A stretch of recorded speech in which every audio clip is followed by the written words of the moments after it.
আসসালামু আলাইকুম।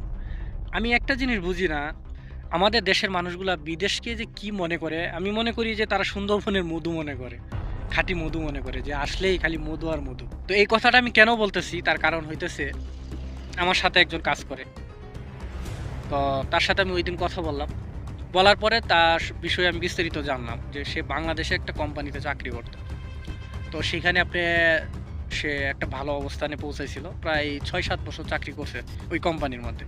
তো সে একটা ভালো অবস্থানেই ছিল। আপনার মাসে ৩৫,০০০ বা ৩৪,০০০ টাকার মতো সে মাসে পাইত। ভালোই চলত তার। তো সে করছে কি আপনার এই যে সৌদি আরবে যে আসলো, সে দালালের কথা শুনছে, এজেন্সির কথা শুনছে।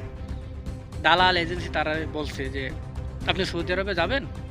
একটা ভালো কোম্পানি আছে, এই কোম্পানিতে ডাইরেক্ট কোম্পানির বিষয় সমস্যা নাই। যাইবেন আপনার বেতন প্রতি মাসে আপনি ৭০-৮০ হাজার টাকা কামাইতে পারবেন। অনায়াসে। কোনো সমস্যা নাই। আপনি ৭০-৮০ হাজার টাকা কামাইতে পারবেন। এই দেশে আপনি ৩০-৩৫ হাজার টাকা কামায় কি হইব? কি করব?" তো এই কথা শুইনা তো সে মনে করেন একদম মানে এক লাফে রাজি হয়ে গেছে। হ্যাঁ, আমার তো অবশ্যই ৭০-৮০ হাজার টাকা যদি বেতন হয়, তাহলে তো আমার অবশ্যই যাওয়া উচিত। হ্যাঁ, ঠিক আছে, আপনারা দেখেন। বিশাল ব্যাপার। তো আসার পরে আলহামদুলিল্লাহ কিছুদিন পরে জানতে পারলো যে ডাইরেক্ট কোম্পানি না, কোম্পানি হইতেছে সাপ্লাই। কোনো শরিকের মাধ্যমে তারা আনছে। তো ওই সাপ্লাই কোম্পানি তারে রাইখা ওখান যে কোম্পানির কথা বলছে এখানে দেওয়ার চেষ্টা করুক। তো তারে মনে করেন আপনার ১ থেকে ১.৫ মাস বসায় রাখছে। আবার খানা খরচ কোনো কিছুই দেয় না। এইভাবেই তার নিজের পকেট থেকে খানা-টানা খায়া রইছে। তো ১-১.৫ মাস বসায় রেখে তারপরে অনেক চেষ্টার পরে তারা এই কোম্পানিতে দিছে, আমরা যে কোম্পানিতে কাজ করি। তো দেওয়ার পরে কাজ শুরু করতেছে এবং বেতন বিষয়ে জানলো। বেতন হচ্ছে আপনার সৌদি আরবের ১৩০০ রিয়াল। আর ওভারটাইম যদি পাই তাহলে হয়তো ১-২০০ টাকা পাইবো। তো ১৩ ধরেন আমরা ১৪-১৫০০ রিয়াল। তো এখন ১৪০০-১৫০০ রিয়াল বেতন সে পাইতেছে। এর মধ্যে আপনার কোম্পানির সাপ্লায়ার আমাদের এভরিথিং, প্রত্যেকটা সাপ্লায়ার এটা নিয়ম। এভরিথিং প্রত্যেকটা সাপ্লায়ার এই বিষয়টা আমি জানি সত্য।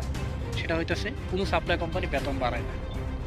হাতে গোনা ১ টা বা ২ টা আমার জানা মতে আমি কখনো দেখি নাই যে সাপ্লাই কোম্পানি বেতন বাড়াইতে। তো সে মনে করেন এটা কনফার্ম হয়ে গেল যে তার ১৩০০ টাকাই বেতন থাকবে, বেতন বাড়াবে না।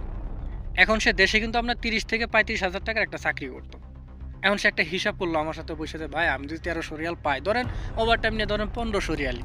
১৫০০ রিয়ালের মধ্যে মাসে আমার ৩০০ রিয়াল হচ্ছে আপনার খানা খরচ যাইতেছে।